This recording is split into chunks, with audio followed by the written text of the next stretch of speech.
Welcome to Bear, brought to you by Giddy, the world's largest sexual health platform. We have to talk about y'all's personal brand. You're kind of a well-known face.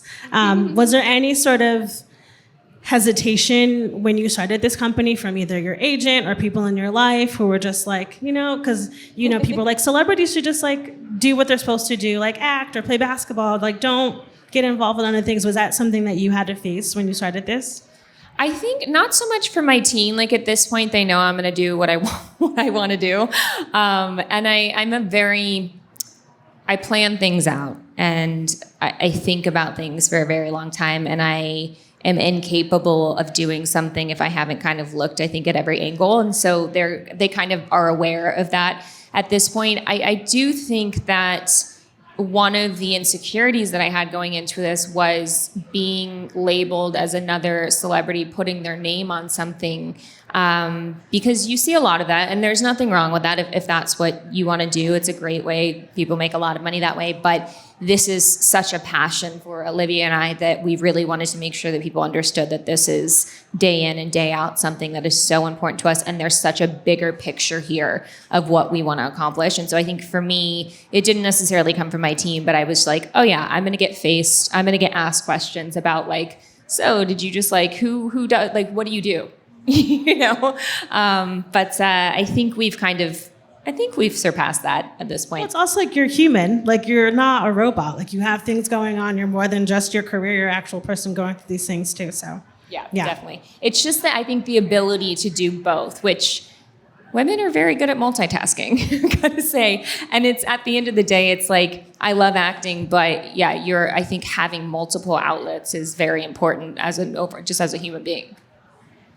And then I have one final question. In terms of your own like entrepreneurial adventures and everything y'all have been through, what has this taught you about your own body?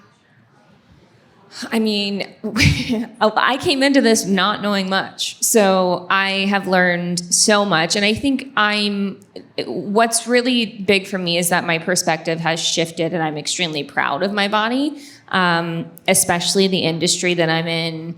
It's really easy to be critical and to not appreciate everything that your body does for you on the daily rather than just look at it and pick it apart.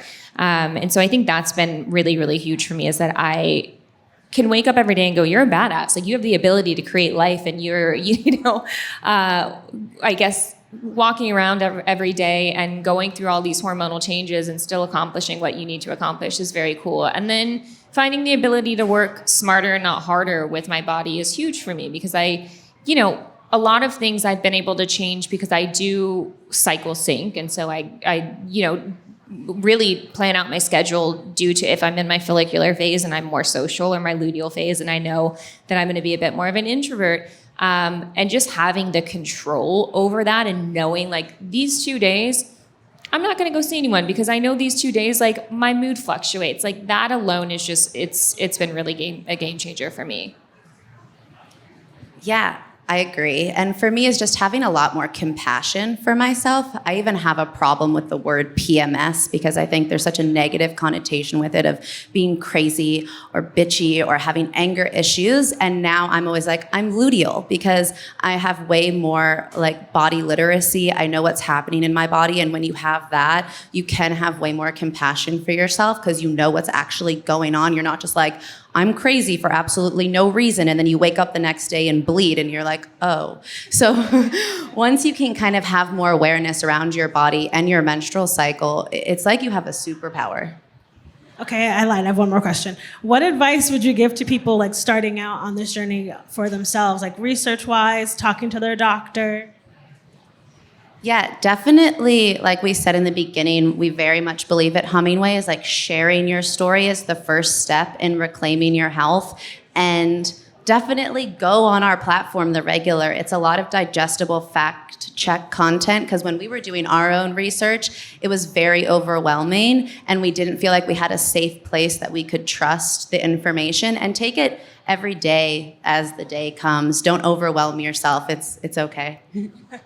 Yeah, I would second that. And just start small, because it does seem a bit overwhelming. Like I didn't even know what the hormones were that were surging through my body. And there's two main ones. And just learning that, like, great. take that for the day, and then move on to the next day. Like trying to understand it all at one time, I think, like anything, will give you more opportunity to fail, right? Like just take it a day at a time, and then it gets kind of fun because you start being able to track your cycle, and then you can kind of add on and compound things, and that's when it gets very fun because you're like, oh, I'm really understanding my body, and let me try this and try that and alter my schedule and try this new diet or new nutritional fact. So yeah, start slow. Well, thanks, y'all. Thank you so much. Thank you guys so much.